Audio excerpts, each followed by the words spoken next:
क्या तकलीफ हुई आपको?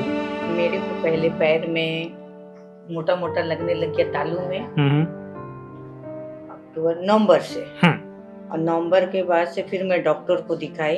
डॉक्टर को दिखाने के बाद में फिर उन्होंने मुझे दवा दी। दवा कोई काम नहीं किया।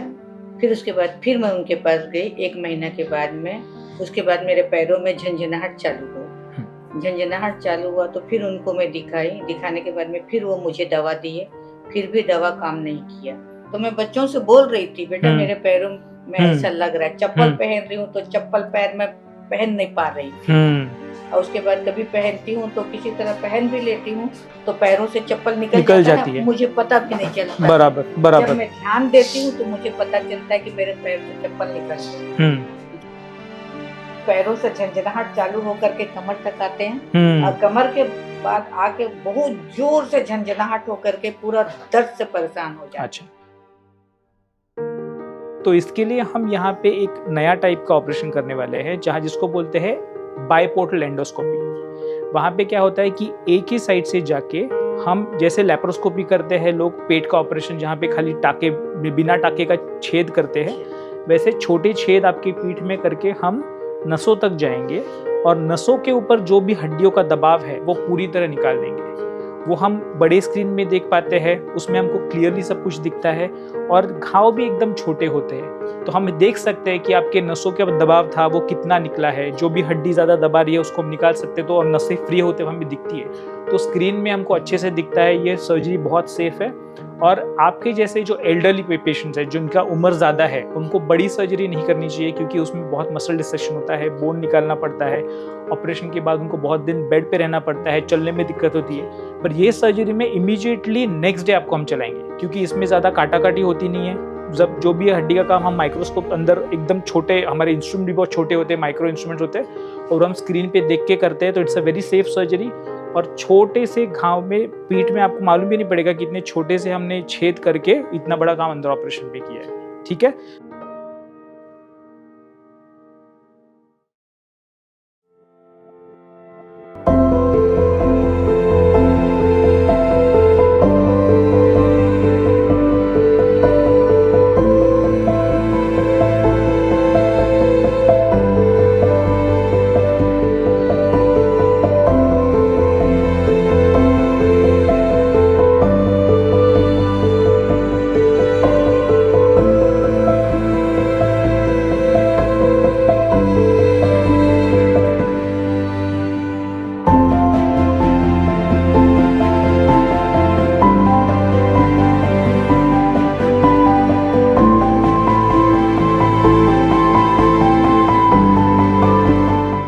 पहले मेरे दोनों पैरों में बहुत झिनझिन हो रहा था, कमर से पूरा पैर तक। और उसके बाद फिर पेन बहुत हो रहा था।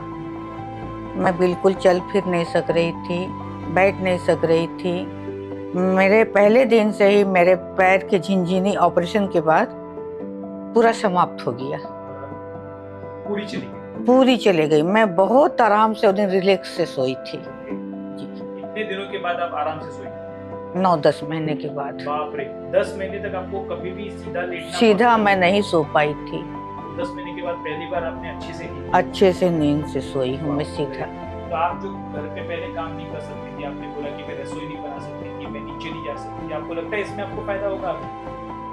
होना चाहिए। अच्छा, पर आपको अभी क्या लग रहा है? आपको इतना कॉन्फिडेंस अभी आ गया है कि आप देखिए खुद से चल के ऊपर तक गई, आपने सीढ़ियाँ चढ़ी। पहले आप ये सब कर पाती थी, पर आपको तभी दर्द था। दर्द में भी मैं करती थी। आपको लगता है कि आप थोड़ी, हाँ, अब तो कॉन्फिडेंस है कि मैं ज्यादा कर सकती हूँ। आपको लग रहा है कि अभी घर पे भी आपको एक्टिविटी अपनी बढ़ेगी? आप जो इतने सालों से सोच रही हैं मार्केट जाऊंगी, खुद से कुछ खरीदूंगी, ये सब करूंगी, कुछ आप पहले नहीं कर पाती? जी हाँ, मैं 8-10 महीने से घर से बिल्कुल बाहर नहीं निकली, कभी नहीं। दरवाजे के अंदर बंद हो गई थी। अभी आप जाएंगी खुद बाहर, सब जगह, सब पार्टियों में, आपके बेटे के साथ, बेटियों के साथ, है ना?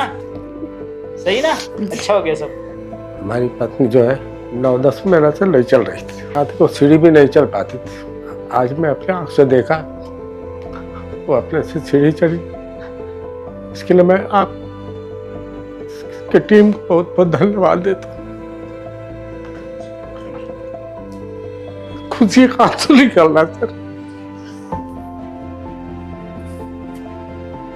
हम चाहते हैं कि आंटी ऐसे ही तंदुरुस्त रहे और हंसती रहे हमेशा। She has a very beautiful smile. आप स्माइल करो, आप स्माइल करते हो तो अच्छे दिखते हो।